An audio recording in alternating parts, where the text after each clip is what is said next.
Okay, so Be'ezras Hashem, tonight we're going to be picking up again, starting off again with our series of shirim on Rabbi Nachman and the possibility of joy.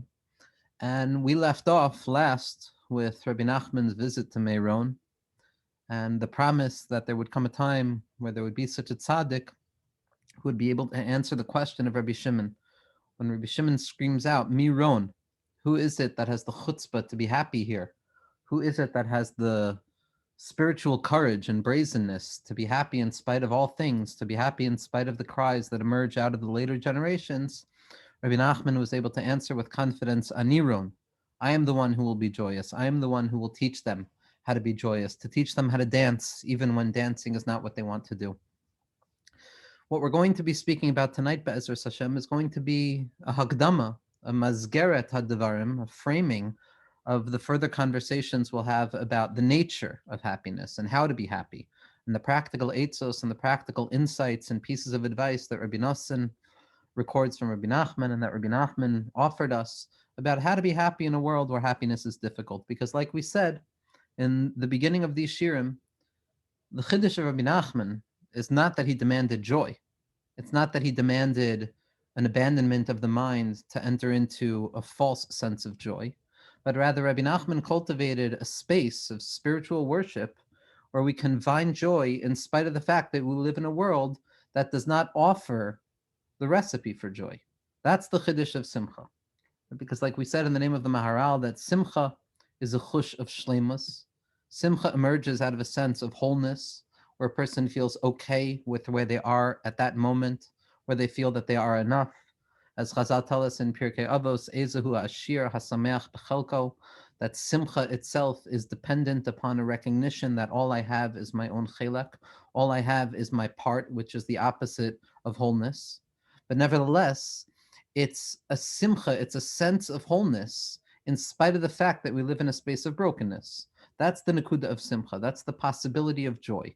The choice to find a sense of wholeness, to believe in wholeness, in spite of the fact that the territory that we live within is the opposite of wholeness. That's the birthplace of joy. And for Rabbi Nachman, and the novelty of Rabbi Nachman, one of the novelties of Rabbeinu, is that joy became such an essential point in Avodas Hashem, because there were very few tzaddikim like Rabbi Nachman who were able to look at the world and point out that it's the opposite of wholeness. They looked at the world and they were able to see that this is not the world that we were promised. In fact, there's no world whatsoever. In fact, this world appears to be hell because of the suffering on each and every individual level, on each and every particular level. And the more and more Rabbi Nachman dug deeper into this worldliness, dug deeper into the very nature that constitutes what it means to be a human being in this world, he came to find that so much of this world is the opposite of wholeness. So much of this world takes away even the possibility of believing in wholeness. The marashchayra of this world, the despondency of this world, the menios of this world, the preventions that stand in front of a person every which way that they turn. And beholding this reality, gazing deeply into the abyss that is this world, that is this worldly experience, Rabbi Nachman was not forlorn. Rabbi Nachman did not give up hope. Rabbi Nachman did not announce and wipe his hands clean of the spiritual journey, but rather he emerged out of that confrontation with the bleakness of life, and he said, the only avoda that we need to do is cultivate joy in the face of all of this. That the ikr is to be besimcha, that the main thing is to find joy, not in spite of this worldliness, but rather through the very receptacles of this worldliness, so that even those things which appear to be the opposite of joy, even those things which seem to detract from the possibility of joy, in the world of Rabbi Nachman, are transformed into the very receptacles, the very kalim, that promote the emergence of a doubled joy that is not simply happy with light, but rather finds happiness in darkness as well. Because joy is not dependent on any external circumstances. Joy is not dependent on possession. Joy is not dependent on a person having what they need, but rather joy is dependent on a shift in perception that says, I have everything that I need. Whether or not I have what I need, I have everything that I need. Whether or not this world offers me the opportunity of joy, I will be joyous in spite of all of that. Rabbeinu Sha'ag B'Kol Gadol, Rabbeinu screamed out in a very loud voice that this world is going to promote the tendency towards Yeush. That is the ultimate reality of what it means to be a human being in a world that is muster b'tachlis hahester, that is concealed in all matters of concealment. Or as Chazal tell us, in a world that operates according to its minhag, in a world that appears to operate without any reasoning, without any mishpat, without any tzedek. Nevertheless, it is the very site of Bechira. It is the very place that we are meant to affirm the unconditional hope that a human being has to have in their neshama, in HaKadosh Baruch Hu, in the Torah, and in the tzaddikim. So for Rabbi Nachman, joy is not some simple matter. It's not simply the announcement to abandon the intellect and throw it away and act like a fool, but rather it's a willingness to descend into the very particulars of what it means to be an intellectual, to understand everything, to penetrate everything with the depth of the mind, to uncover the seichel sheb'kol davar, to understand the prate pratis, to understand everything there is about the world, not to shield our eyes from difficulty, not to turn away with a grimace at the face of this worldliness, not to flinch in the face of that which is difficult, but rather to gaze unflinchingly and to descend even deeper into the very fabric of this reality in order to uncover the everlasting possibility of joy that exists within every particularized particular of what it means to be a human being. That is the chiddush of Rabbi Nachman. To find joy where joy appears to be an impossibility. To choose joy even when joy is not the most natural state. Ad kedei kach, that very early on, one of my earliest memories of my encounter with Rabbi Nachman, before I understood that I don't understand anything about Rabbi Nachman, I remember doing a search for Rabbi Nachman. And there was some website, and it described Rabbi Nachman as the tzaddik who assered sadness, the individual who said that sadness is prohibited. Now, you don't give a prohibition for something unless the tendency is naturally there. And I think it's very true that for Rabbi Nachman, the world leads a person to despondency, a natural proclivity within the self, within the brokenness of the self, within particular neshamos that are attuned to these types of sounds that emerge out of our experience in this world. Sadness is a natural attitude, but it is specifically those neshamos who find themselves connected to this great doctor. As Rabbi Nachman says, those who are sicker than the rest need a doctor who is greater than the rest. And those of us who live for the life-giving medicine of our tzaddikim, we understand that although sadness is a natural proclivity in this world, nevertheless, it is our job to overcome that tendency and to force sadness into the circle of joy, to force sadness to elevate and magnify joy. That is the chiddush of Rabbi Nachman of Breslov. Before we go in to some of the specific teachings that we're going to be utilizing to bring this point out, I want to shed a little bit of light that's spoken about in the later generations of Breslov that can contextualize a little bit of part of Rabbi Nachman's process. Now, famously speaking, Rabbi Nachman in Chaya Maharan was asked to describe the shirish of certain tzaddikim. And he said as follows, he said, the Maggid of Mezrich, the main disciple of the Baal Shem Tov HaKadosh, is the Darga of Chachma, is the Darga of unbridled godly presence in this world without any distortion, that koyach ma, that initial burst of enthusiasm which sees no distortion, no distinction, but only the grand unified thunder strike of HaKadosh Baruch Hu's light in this world. And the Baal Shem Tov, says Rabbi Nachman, is the Darga of Bina that is above Chachma. Now, there's something contradictory about this because generally speaking, Bina, or understanding, is rooted in severity, is rooted in separation and distinction and the capacity to discern the difference between one thing or the other. It's associated with the left brain that sees concepts being cut and separate from one another. And at first glance, it would seem that the opposite is being revealed here. That the Baal Shem Tov, who was the Rebbe of the Maggid of Mezrich, is of a lower spiritual level than the Maggid of Mezrich, because the Baal Shem Tov is associated with Bina, and the Maggid of Mezrich is associated with Chachma. But what Rabbi Nachman says is that it's the Bina that is above Chachma, meaning to say that in spite of the fact that Bina, or severity of the mind, or distinction, distortion, separation, categorization, the birthplace of Gevuros, even though typically speaking it's lower than Chachma, It's lower than that general perspective that sees the holistic unity amongst all things. Nevertheless, there's a certain place in the Seder Hashtalshalos, there's a certain way of understanding the transitions between these modes of divine consciousness that sees Bina as operating on a higher level of Chachma. That in truth, the separation and the distortion and the distinction and the severity that cuts between one thing and another, that hanoisin l'sefchi bina lahavchin ben yom uvein laila, that koach of bina, of understanding to discern between the day and the night, that capacity to make razor sharp cuts between one idea versus another, that severity, in spite of the fact that it looks difficult and painful, nevertheless maintains a certain spiritual profundity that is above and beyond the simple unity of Chachma.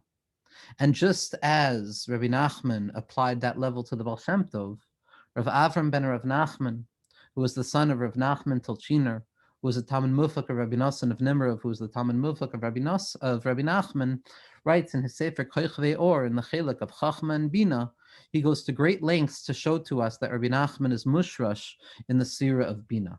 That Rabbi Nachman's entire avodah, on a certain level, from a particular perspective, is this avodah of bina, which is a descent into distortion, a descent away from the clarity of the mind into the confusion of the mind, a descent away from light into the opposite of light, a descent away from simplicity into complexity, a descent away from things being fixed into things being broken.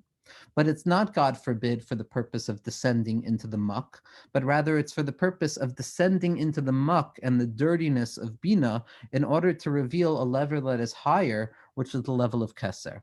So on a certain level, the entire Avodah of Rabbi Nachman of Breslov was to come down into the world of disparity, into the world of pain, into the world that is the opposite of happiness, and to reveal from within that very place, or as Rabbi Nachman himself describes in some teachings, to descend into the belly of the snake itself, to force it to vomit out the sparks of holiness that reside specifically in that dark place, or to go into that lowly place, that place of Uman, that place of the Haskalah, the opposite of Kedusha, and to reveal the inherent Kedusha that exists there. So that on a certain level, according to Rav Avram ben Rav Nachman, Tolchiner and Koich Ve'or in the Chelik of Chachma and Bina, and there's other Ramazim to it as well, that Rabbi Nachman's entire purpose was to go into this place of Bina, to go into this place of darkness, to reveal a light that is greater than would have been possible without the descent into darkness. And when we look at our tzaddikim, when we look at our meforshim, our mekubalim, for example, we could look at the Emek HaMelech, Rav Naftali Bacharach in his Hakdama. We can look at the Leshem Shebei V'Chalema. We can look at the writings of Rav Chaim Vital. And we see that the inyan of Bina, in spite of the fact that it's a descent away from holistic unity, it's also the birthplace of Simcha. Aim Habanim Samecha, the mother of the children, Bina, which rests above the six lower spheros of Chesed, Gvura, Tiferes, Netzach, Hod, Yesod, and Malchus, is the Shairesh of Simcha. Because Simcha comes specifically by way of sweetening severity. Simcha does not emerge from a monolithic experience where all things are equal, where all things are easy, but rather Simcha emerges specifically out of the descent into the struggle and being mitmoded with the struggle, confronting the struggle, forcing the struggle to admit to the light of Kedusha, forcing darkness to acknowledge the prowess and the power of Kedusha over darkness, and then dragging it back into the system of Kedusha to reveal the Tosefes Kishut, to reveal the greater level of unity that emerges out of confusion and out of distortion. That's the birthplace of Simcha. Kibbutz Simcha Teitzeu, because it's through Simcha that we emerge out of constriction and out of enslavement. Without the enslavement, there could have never been Simcha. Because without the difficulty, without confronting that which is opposite to Simcha, we would never truly appreciate Simcha. It would be a perpetual pleasure that doesn't find any confrontation to it. But being forced into the corners of darkness and fighting for Simcha, announcing that we believe in Simcha in spite of the fact that we don't feel it, that gives birth to a double nature of Simcha. Kibbutz Simcha Teitzeu, it's the Simcha of coming out of the opposite of Simcha. And then we say, Ta HaKadosh Baruch Hu, Samcheinu Ki Moisani Sanu. gladden us, bring us joy like the days that we suffered. Because when we can find true joy, we can look back, retroactively speaking, on the days of our suffering, each person according to their own level, and we can see how the opposite of simcha was in truth just the incubator for simcha. And all of those things which seem to be darkness in relationship to light were truly opportunities for us to force light to magnify itself, to potentiate itself, to intensify itself, to make itself greater than it already actually is. And this avodah of simcha that comes specifically out of the confrontation with darkness. Again, this is not eating maror. This is not Rabbi Nachman telling us that we should be despondent, God forbid. This is not Rabbi Nachman telling us that we shouldn't believe in simcha. This is Rabbi Nachman being a realist, so to speak. This is Rabbi Nachman gazing at the world that HaKadosh Baruch Hu has created and recognizing that this is the Metzias, kacha. This is how HaKadosh Baruch Hu created the world, with the opposite of simcha nearly present everywhere in our lives, with menios, with difficulties, where spirituality is not easy.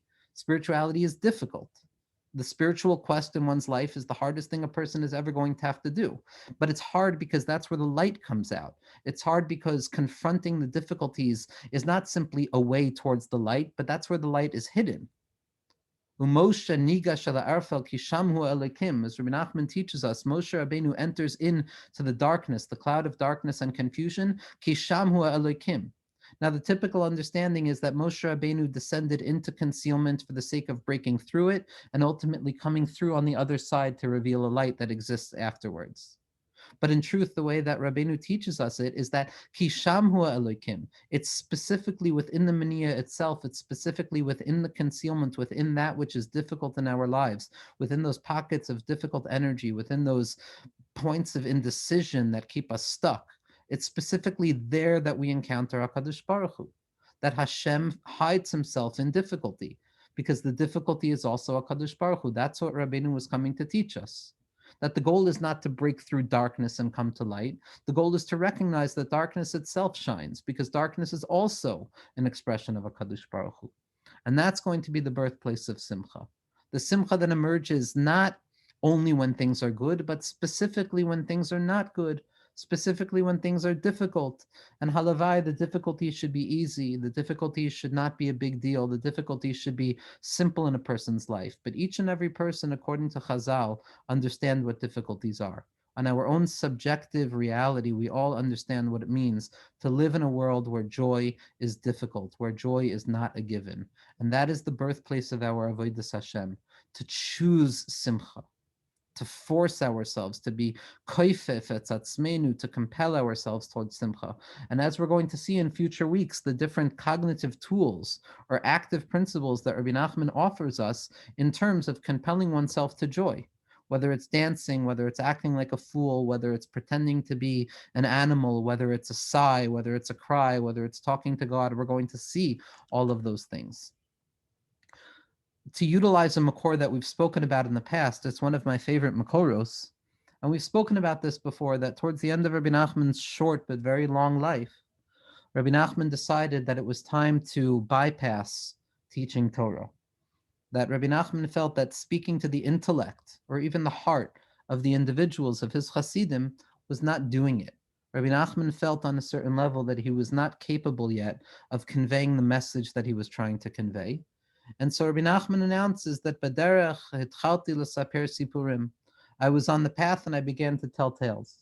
And what Rabbi Nachman tried to do was to bypass the intellect, to bypass the egoisms that make us feel self-sufficient within ourselves, and speak directly to the vulnerability of the heart, to speak to the leiv basar, to allow the heart to melt in 1,000 pieces, so that we can then examine the broken pieces, pick them up again, mend the heart once again, and recognize the delicacy and the vulnerability of what it means to be a Jewish person in this world.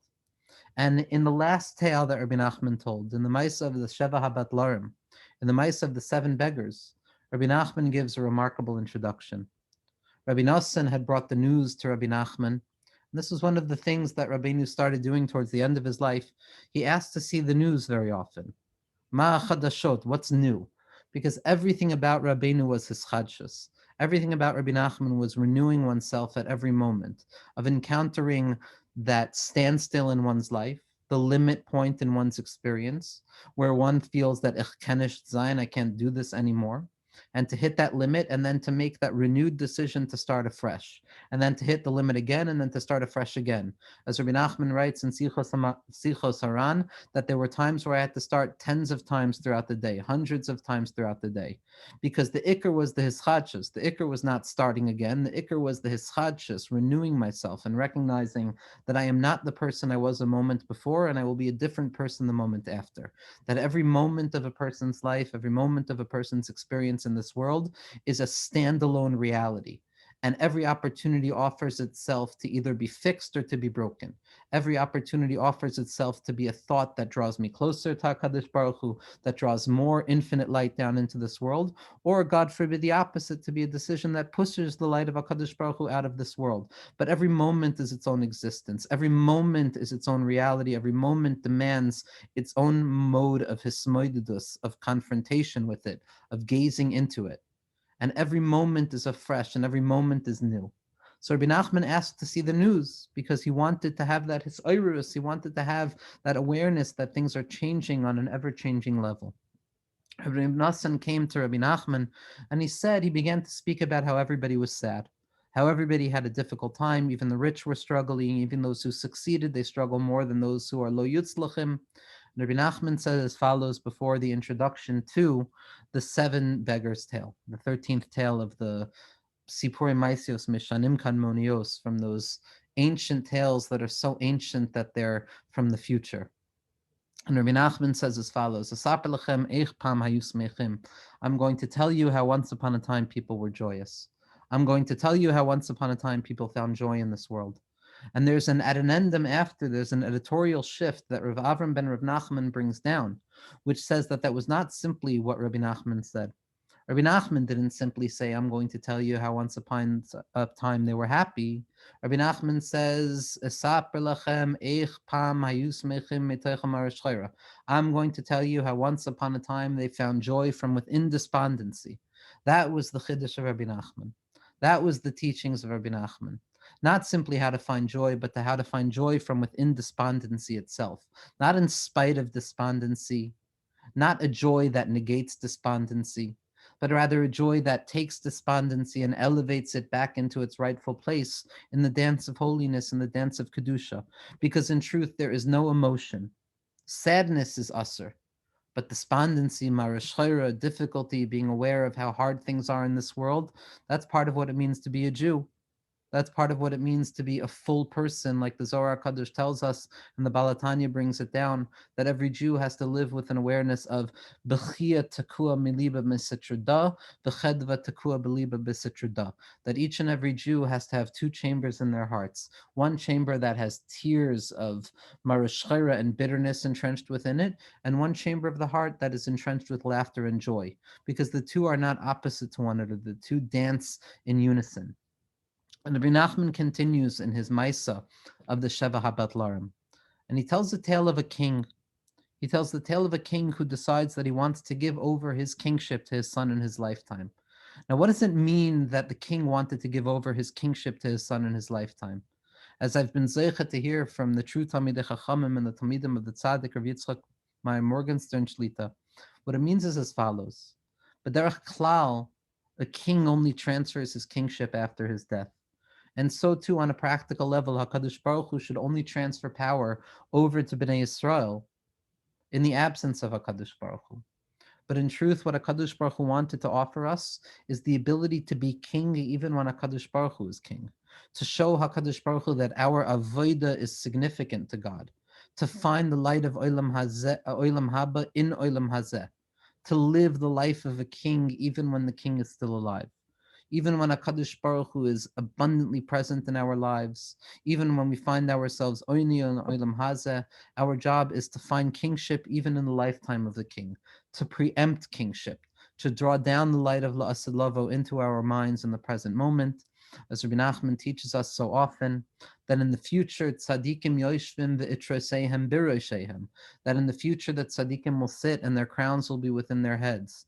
And Rabbi Nachman asks the kasha, it should say their crowns will be upon their heads. What does it mean that their crowns are going to be in their heads? What it means is that each and every person has the capacity to live their own olam haba in olam hazeh, to be zoicher al meda'asi, to remember the world to come, as Rabbi Nachman teaches us. That's our job, to draw the future down into the present, to be kings even in the lifetime of the king. And the king says to his son, he says, but you need to promise me that you'll always be joyous. You need to promise me that you will always maintain your joy, because I gaze at the stars. I see the future, and there will be a time where you are going to fall away from simcha. There is going to be a time where you're going to fall away from kingship, and things are not going to go the way that you want them to go. And although you hope and you expect that things continue to go the way you need them to go, life is not going to go that way for you. There will be difficult days, there will be ugly days, there will be no good, very bad, horrible days. But the forceful nature of your avodah is to maintain simcha in spite of all of it. And the king says to his son, that is the prerequisite. The prerequisite is whether you can hold on to simcha even when you have absolutely no reason to be happy. Even when you descend away from simcha, to hold on to simcha. If you can do that, says the king, then I'll be joyous, because then you'll be worthy of being a king. So we see again that for Rabbi Nachman, the ikr is not simply to be joyous, but the ikr is to be joyous when we don't feel like being joyous, to compel ourselves to joy, to compel ourselves to look at any given situation in our lives with eyes of wholeness, with eyes of fullness, with eyes of shakai, with eyes of enoughness, with eyes of satisfaction. Like the Tam in the Sipur of the Chacham and the Tam, who when he's eating his stale bread, he's mamish tasting steak. When he's drinking his stale water, he's mamish tasting his wine. It's not simply a ki'ilu, but rather it's the real reality that he sees the joy in his moment in spite of the absence of joy, and that joy transforms his experience. That's the power of joy. Rabbi Nachman writes in the Kodesh HaKadoshim in Sefer Hamidos, he writes as follows. He says, "B'raboy sasimcha nischazik koyach hasichli," that when a person adds joy into their life, they strengthen the power of their mind. That joy is not simply the outcome of thinking properly, but rather joy is the birthplace of thinking properly. The more I force myself to be joyous, the more power I will have over the way that I look at the world. Joy is the prerequisite. Compelling myself to happiness is what gives me the strength to strengthen my mind afterwards. Joy is not the outcome, but rather joy is the cause. By being glad, by finding presence in our lives, by judging ourselves favorably, by finding the moment itself to be enough, in spite of the fact that the past and the future are overwhelming, those are the places that we encounter HaKadosh Baruch Hu most, and that is how we are mitchazik koyach hasichli.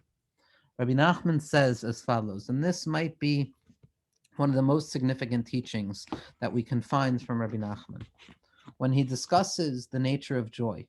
And this is in the 23rd teaching in the second volume of Likutei Maharan. Rabbi Nachman says, what is the nature of joy?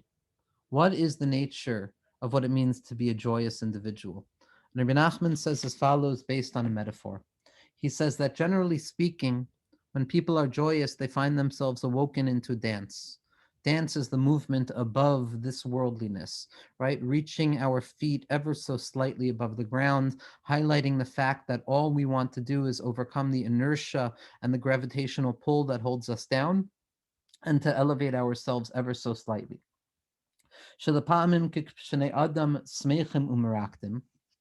there are times where people are joyous and dancing, that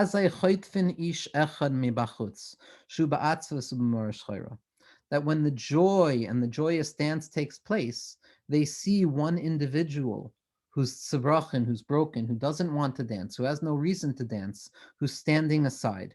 And the joy of the circle, they see this individual and they force him, they compel him into the circle of joy. And they compel him against his will almost to join them in their dancing. This is also the nature of joy. When a person finds joy in this world, when a person feels enough in this world, when a person feels whole in this world, generally speaking, the suffering and the difficulties and all of those things which stand opposite joy stand off to the side, not looking at the joy. They don't want to take part in the joy. Aval mala yisera. But what's a greater level? To chase after the despondency specifically. specifically that counterintuitive transformation that says, even though you would assume that sadness is the opposite of joy, the ikar mila of joy comes about by forcing sadness into the circle. Lachnis oisam gam kein b'tzaycha simcha, to force the opposite of joy, to force sadness into the circle. Ba'ofen shemara shchayra be'atzma tesapich l'simcha, in the sense that the Marash Chayra, the difficulty itself, is transformed directly into Simcha. That the Marash Chayra, the despondency and the difficulty and the suffering and the mind and the anxiety and all of the difficult things are transformed into the Simcha itself. Like that person who is standing aside, afraid to join the circle. That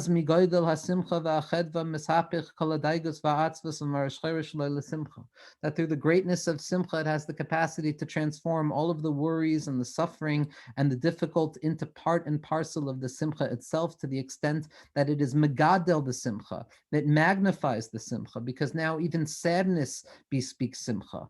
We find that we grab the Simcha, we grab the Marash Chayra from the side, and we force it into Simcha. This is the aspect of what the Pasuk says in Yeshaya, Sasoin v'simcha yasigu v'nasu yagon va'anacha, that we will find joy and gladness, we will grasp it, and sadness and sighs will run away.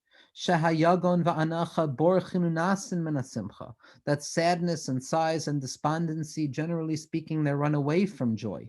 Ki be'esa simcha derech hayagon va'anacha lamud menatzad, because generally speaking, sadness and despondency and brokenness and darkness don't want to have anything to do with joy. They want to stand on the side. But we have to run after them specifically, to grab them and to draw them in, to force them and compel them to join the circle of joy.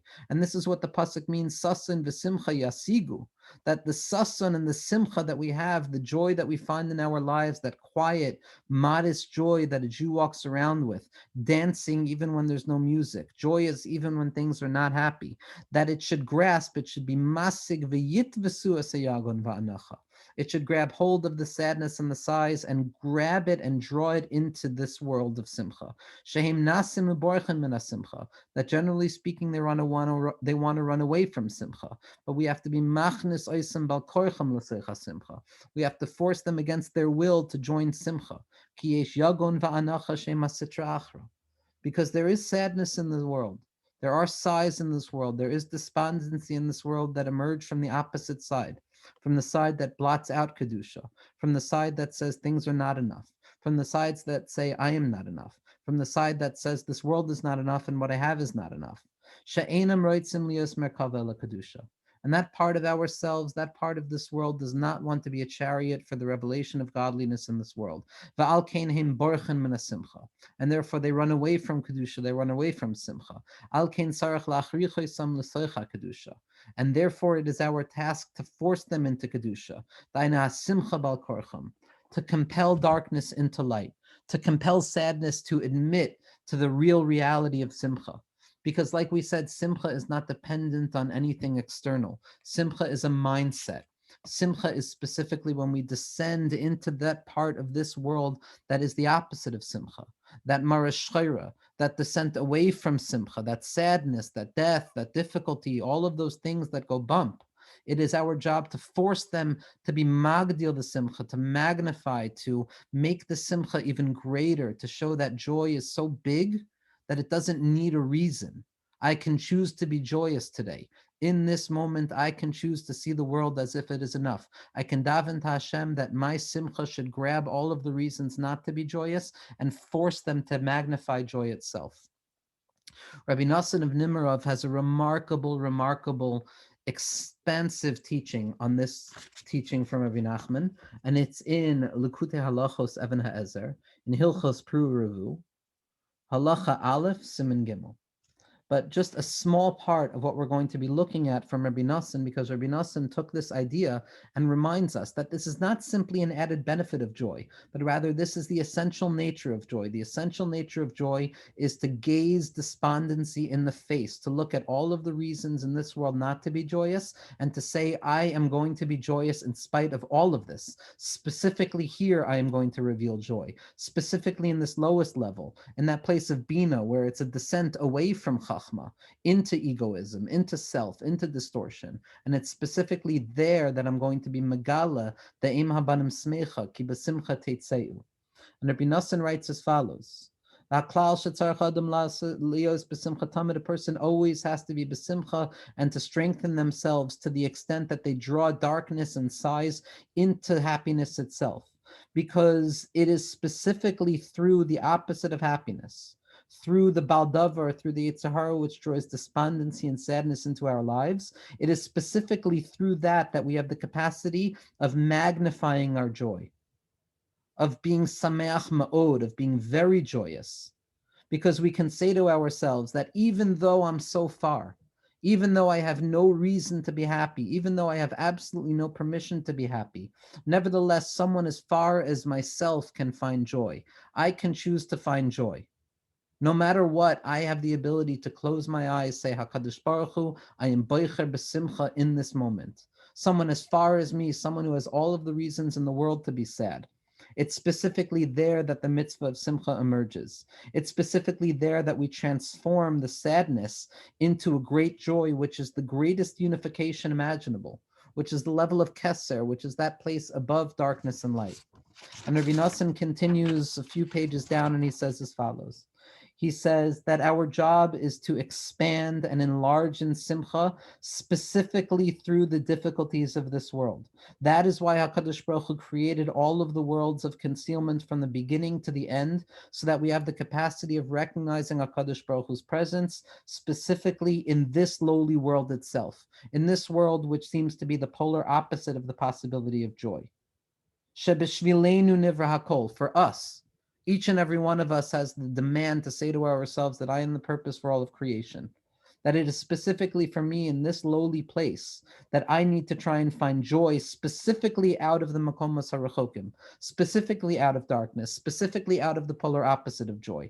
That's my job in this worldliness where there's difficulty and darkness and size and concealment. This is where the essential greatness and expansion of joy comes from, when we are able to transform the difficulty and the size into joy. That is why HaKadosh Baruch Hu created this world. That is why HaKadosh Baruch Hu created darkness. For us to choose joy, for us to realize that joy is not dependent on any prerequisite, but I can choose to be joyous in any moment that I find myself in.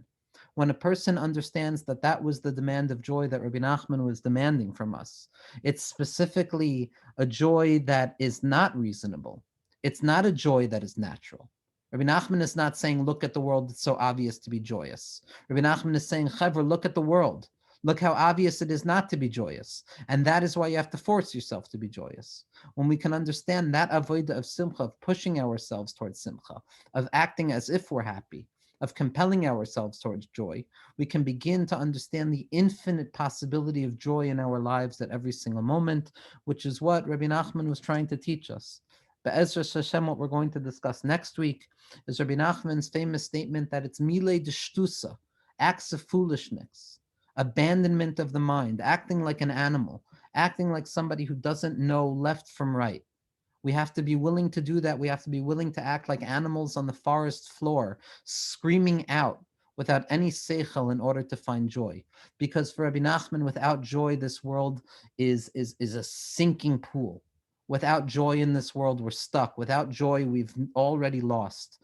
The ikr is to find joy in spite of everything, to be koifef ourselves to joy.